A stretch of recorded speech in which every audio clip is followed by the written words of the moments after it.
बिस्मिल्लाहिर्रहमानिर्रहीम। अस्सलाम वालेकुम student, welcome to the online classes. Class 7 subject mathematics unit number 3 student we start unit number 3 that is decimals. Okay, हमने last lecture में introduction पढ़ी थी decimals की। डेसिमल्स आपके पास क्या होते हैं थोड़ा सा जी प्रीवियस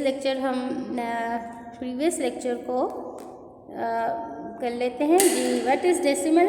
ओके, डेसिमल क्या है आपके पास? Decimals numbers are numbers, the whole numbers and its fraction part is separate with dot. That dot is called decimal point. ठीक हो गया। हमारे पास एक नंबर होता है जैसे 17.48, जैसे मैंने आपको एग्जांपल दी थी कि 17.48 17 होल नंबर है और 48 जो है आपके पास क्या है, उसका फ्रैक्शन पार्ट है। और इसमें जो पॉइंट है ये डेसिमल पॉइंट कहलाता है। तो ये आपके पास था डेसिमल्स नंबर्स। ठीक है, ये थोड़ा सा तो आपने प्रेप में भी किए हैं। ओके, प्रेप में भी 6 में भी आप कर चुके हैं। ओके, तो स्टूडेंट डेसिमल हमने लास्ट लेक्चर में एक्सरसाइज 3.1 में क्वेश्चन नंबर 1 किया था। डेसिमल्स को आपने कन्वर्ट किया था फ्रैक्शन पार्ट में। ठीक होगा ना? तो हमने कैसे किया था वो आपको समझ आ गई होगी। आज हम इसका क्वेश्चन नंबर 2 स्टार्ट करते हैं। उससे पहले हम उससे रिलेटेड थोड़ी सी इंफॉर्मेशन ले लेते हैं कि हम कैसे करेंगे। अच्छा जी, डेसिमल देखें। Decimal are classified when number express in decimal form the division process will be either be terminating or will be terminating. The non-terminating decimal further have two kinds, one recurring and repeating decimal, and the other is non-repeating and non-recurring decimal. The number of two kinds that are terminating and recurring are called rational numbers. Okay students, अब देखें decimal numbers तो आपको पता चल गए ना कि decimal numbers कौन से होते हैं जिनमें पॉइंट होता है और हम उसको आपके पास एक होल नंबर होता है। पॉइंट के लेफ्ट साइड पे आपके पास होल नंबर होता है, राइट साइड पे वो फ्रैक्शन पार्ट होते हैं। अब आपके पास कहते हैं कि जब आप डिवीजन करते हैं, डेसिमल नंबर्स को आप डिवाइड करते हो, ठीक हो गया, तो उसमें फिर फर्दर आपके पास जो हुआ आपका आंसर जो होते हैं वो टर्मिनेटिंग या नॉन टर्मिनेटिंग आ जाते हैं। टर्मिनेटिंग या नॉन टर्मिनेटिंग। ठीक है, the non term further have to kind. देखिए अभी ये आप देख लें डेसिमल में एक आपके पास टर्मिनेटिंग है यानी कि रेशनल नंबर्स हैं और एक नॉन टर्मिनेटिंग है, repeating rational, non repeating irrational. Okay, terminating mean कि स्टॉप हो जाना। डेसिमल को जब आप सॉल्व करते हैं तो डेसिमल के बाद एक या दो नंबर के बाद वो नंबर स्टॉप हो जाता है यानी कि रिमाइंडर 0 दे देता है आपको, वो आपके पास टर्मिनेटिंग होते हैं। नॉन टर्मिनेटिंग कौन से होते हैं? जो कि स्टॉप नहीं होते, आप उसको डिवाइड करते जाते हैं पॉइंट के बाद आपके पास नंबर्स डिफरेंट, या तो उसमें रिपीटिंग नंबर आ जाते हैं यानी कि 0.666 आ जाता है, या एक ब्लॉक आ जाता है फिर वही ब्लॉक रिपीट होना शुरू हो जाता है, या आपके पास क्या होते हैं नॉन रिपीटिंग डिफरेंट नंबर आ जाए 14.2345670, इस तरीके से आपके पास ये नंबर्स आ जाते हैं तो वो नॉन रिपीटिंग होता है। ठीक है क्या स्टूडेंट्स? अब देख लें terminating and non terminating decimals. Terminating decimal are decimal having finite number of digits after decimals. ठीक है, जब डेसिमल के बाद आपके पास देखें 7.5 है, लास्ट डिजिट्स क्या है 5 है यानी कि स्टॉप हो गया ना, इसका मतलब है कि ये टर्मिनेटिंग डेसिमल है। Otherwise decimal call are non terminating यानी कि इसके अलावा आपके पास स्टॉप नहीं होंगे तो वो क्या कहलाएंगे? Non terminating. b plus minus 0 can be written as a decimal by dividing the numerator by the denominator. Okay, अब आपके पास क्या करते हैं कि डेसिमल एज ये जो आपके पास any fraction can be as a decimal by dividing the numerator by denominator. जब आप न्यूमरेटर को डिनोमिनेटर पे डिवाइड करते हैं स्टूडेंट, तो उसमें आपके पास जब रिमाइंडर आपके पास कोई नंबर रिमेनिंग होता है तो हम क्या करते हैं पॉइंट लगा के 0 लगा देते हैं। ठीक है ना? तो इस तरीके से हम डेसिमल को सॉल्व कर लेते हैं। डिवीजन एंड्स और टर्मिनेट्स व्हेन रिमाइंडर इज 0। जब आप डिवीजन करते हैं और आपके पास रिमाइंडर 0 आ जाता है, ठीक हो गया, तो वो टर्मिनेट हो जाता है, यानी कि स्टॉप हो जाता है। Then the decimal is a terminating decimal. तो उसको आप क्या बोलेंगे, वो डेसिमल नंबर को क्या बोलेंगे, टर्मिनेटिंग डेसिमल्स। और जो स्टॉप नहीं होंगे वो क्या होंगे, non terminating. A terminating decimal is a decimal that comes to an end, ठीक है ना, ये बता भी दिया। ये जिसका एंड होता है वो टर्मिनेटिंग कहलाते हैं। चलिए अब एक्सरसाइज स्टार्ट करते हैं। Exercise 3.1 question number 2, which of the following rational numbers are non-terminating and recurring decimal? Find up to 5 decimal place. Okay. अब स्टूडेंट रिकरिंग का क्या मतलब है? रिकरिंग मीन कि जो आपके पास रिपीट नहीं हो रहे, ठीक है, सेम नंबर आ रहे हैं, तो वो आपके पास रिकरिंग डेसिमल कहलाते हैं। तो अब हम क्या करते हैं, 5/3 आपके पास एक फ्रैक्शन गिवन है, हमने इसको डेसिमल में कन्वर्ट करना है और चेक करना है कि वो आपके पास टर्मिनेटिंग है या नॉन टर्मिनेटिंग है या रिकरिंग है। अब देखें 3 और 5 डिवाइडेड बाय 3।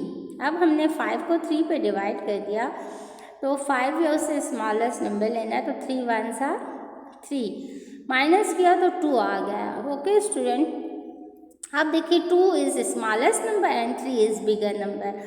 अब हम क्या करते हैं, पॉइंट लगाते हैं डेसिमल, या हमारे पास डिवीजन में हमारे पास ये रूल है कि जब हमारे पास हमने इसको फर्दर डिवाइड करना होता है तो हम पॉइंट लगा लेते हैं। ओके, ये पॉइंट जब हम लगाते हैं इसका मतलब है कि जब हम ये पॉइंट लगा लेते हैं उसके बाद हम जितने ज़ीरो लगाना चाहें हम लगा सकते हैं, यानी कि अपने नंबर्स को बिग करने के लिए। अब ये 2 था तो हमने पॉइंट लगा के एक ज़ीरो लगा दिया, ज़ीरो लगाया तो वो ज़ीरो को नीचे ले आए तो वो नंबर क्या बन गया, 20। अब 20 को हमने 3 पे चेक कर डिवाइड करना है, तो 20 आपके पास 3 6 are 18 आ रहा है, यानी 20 से स्मॉलेस्ट 18 आ रहा है 6 पे, तो 3 6 are 18 कर लिया, माइनस किया तो 12 2 आ गया। तो अब ये पॉइंट लगा हुआ है, पॉइंट लगा आपने बस जस्ट 0 लगाना है और डिवाइड कर देना है, ठीक है। 0 लगाया तो 20 बन गया, अगेन 6 पे डिवाइड हो रहा है, तो 3 6 are 18, 20 दोबारा से 20 आपने कर लिया, क्योंकि हमें इन्होंने बोला है अप टू 5 डेसिमल प्लेसेस, यानी कि ये पॉइंट के बाद ये जो डेसिमल प्लेसेस होते हैं, ठीक है। अब हमने 5 तक चेक करते जाना है। देखिए 1 किया, सेकंड किया, फिर थर्ड स्टेप में दोबारा 20 आ गया, माइनस किया 2 आ गया, यानी कि फिर 0 लगा के 20 लगा दिया, 18 आ गया, दोबारा से 20, फिर 18 आ गया और माइनस किया 2 आ गया। तो अब हमारे पास तो ये नॉन टर्मिनेटिंग है, स्टॉप नहीं हो रहा, ठीक है। 6 अभी तो हमें इन्होंने बोला 5 डेसिमल, तो हमने 5 तक चेक कर लिया। अगर आपके पास 7 कह दें, 8 कह दें, तो आप आगे भी जाते जाएंगे, लेकिन रिमाइंडर आपके पास 0 नहीं आ रहा, इसमें रिमाइंडर 0 नहीं आ रहा, तो ये आपके पास जो है नॉन टर्मिनेटिंग तो है, लेकिन नॉन टर्मिनेटिंग में इसकी ये कौन सी टाइप है, ये रिकरिंग है हमारी है। The decimal is recurring decimal, ठीक हो गया। रिकरिंग मीन कि जो डेसिमल प्लेस है उसके नंबर्स आपके पास सेम नंबर रिपीट होते जाएं। जब सेम नंबर आपके पास रिपीटिशन में आते हैं, that called is recurring decimal, ठीक हो गया स्टूडेंट्स। तो ये आपके पास क्वेश्चन डन हो गया कि ये आपके पास रिकरिंग डेसिमल आ गया। Okay, 9 divided by 7। अब 9 को 7 पे डिवाइड करते हैं और देखते हैं कि ये कौन सा नंबर आपको देने हैं, ठीक है।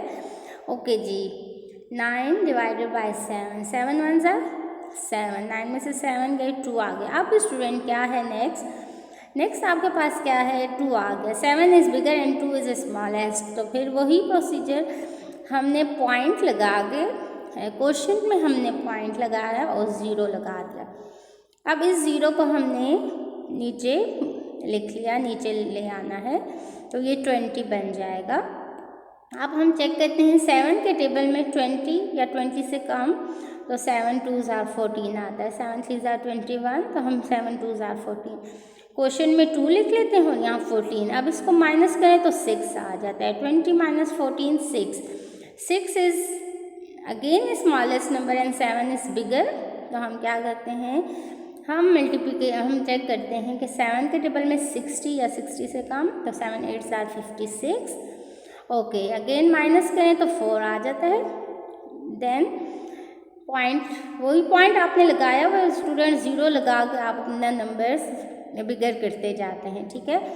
अब ये 40 आ गया, अब 40 या 40 से कम, 7 5 ज़ार 35, इसको माइनस करें तो 5 आ जाता है आपके पास। फिर 5 आ गया, फिर 0 आपने लगा किया तो 47, 50 बन गया तो 7 7 ज़ार 49, देन 10, देन 7 1 ज़ार 7, माइनस किया तो 3 आ गया। अब 3 स्मॉलेस्ट है और 7 बिगर है। हमारे पास ये स्टॉप नहीं हो रहा, ठीक है, लेकिन हमें इन्होंने बोले अप टू 5 डेसिमल प्लेसेस, तो हमने 5 तक चेक कर लिया। तो देखिए 5 तक आपके पास 5 के 5 नंबर्स डिफरेंट आ गए। देखिए 2 आ गया, 8 आ गया, 5 आ गया, 7 आ गया, 1 आ गया, ठीक है। एक तो ये नॉन टर्मिनेटिंग है और नॉन रिकरिंग भी है, ठीक है। नॉन रिकरिंग मीन कि आपके पास डेसिमल प्लेसेस पे जो नंबर्स हैं वो रिपीट नहीं हो रहे, डिफरेंट आ रहे हैं। जब आपके पास डिफरेंट आएंगे तो वो कौन से नॉन रिकरिंग होंगे। This decimal is non terminating decimal और नॉन रिकरिंग। इसको आप नॉन टर्मिनेटिंग भी कह सकते हो और नॉन रिकरिंग भी कह सकते हैं, ठीक है। यानी कि डिफरेंट नंबर्स आ रहे हैं। आप ये भी कह सकते हो कि ये इर्रेशनल नंबर्स आ रहे हैं, ठीक हो गया स्टूडेंट्स। अब आपके पास क्वेश्चन नंबर 2 का पार्ट 3 आपके पास होमवर्क आ गया, 16 डिवाइडेड बाय 6। अब आपने इसको डिवाइड करना और चेक करना है क्या ये नॉन टर्मिनेटिंग डेसिमल है या डेसिमल है या टर्मिनेटिंग है या रिकरिंग या नॉन रिकरिंग है, ठीक हो गया स्टूडेंट। अब आपको समझ आ गई ना टर्मिनेटिंग किस तरीके से हम लोग करते हैं, डिवीजन कैसे करते हैं, पॉइंट लगा के हम अपने नंबर्स को बिगर करके उसको सॉल्व करते जाते हैं, ठीक है। और अगर आपके पास स्टॉप हो जाता है फिर तो आपके पास टर्मिनेटिंग आ जाता है, लेकिन अगर स्टॉप नहीं होता तो वो नॉन टर्मिनेटिंग होते हैं। और फिर अगर वो नॉन टर्मिनेटिंग है तो उसमें हम चेक करते हैं कि वो रिकरिंग है या नॉन रिकरिंग है। रिकरिंग कौन से होते हैं स्टूडेंट, जो पॉइंट के बाद डेसिमल प्लेसेस हैं वो आपके पास सेम नंबर्स आ जाए या ब्लॉक उसका सेम आता जाए, ठीक है। यानी कि 1 2 3 आ रहा है, अगेन 1 2 3 आता जाए, अगेन 1 2 3 आता जाए, तो वो आपके पास रिकरिंग होते हैं। और नॉन रिकरिंग कौन से होते हैं, जब आप रिवीजन करते हैं तो पॉइंट के बाद आपके पास जो नंबर्स हैं वो रिपीट नहीं हो रहे होते, डिफरेंट नंबर्स आ रहे होते हैं, 2 3 5 7 1, इस तरह हमने भी क्वेश्चन किया। तो इस तरीके से ये आपका टर्मिनेटिंग और नॉन टर्मिनेटिंग की आपको समझ आ गई कि डेसिमल नंबर्स कौन से टर्मिनेटिंग होते हैं और कौन से नॉन टर्मिनेटिंग होते हैं। उसको हम कैसे फाइंड करते हैं, उसको हम बाय फ्रैक्शन फाइंड करते हैं, ठीक है, बाय डिवीजन। फ्रैक्शन फॉर्म में गिवन होते हैं, उनको हम डिवाइड करते हैं। डिवाइड करने के बाद हमें पता चल जाता है कि वो आपके पास जो डेसिमल आ रहा है, डेसिमल नंबर, वो टर्मिनेटिंग है या नॉन टर्मिनेटिंग है। ओके स्टूडेंट, ये kindly do this work in your copies and do all your work and kindly send your copies to school so we check it, and kindly do all the work in your copies and do lot of practice. आपकी assessment भी होगी. अगर आपको कोई query है, कोई question है, kindly ask the question. Okay, thank you, best of luck.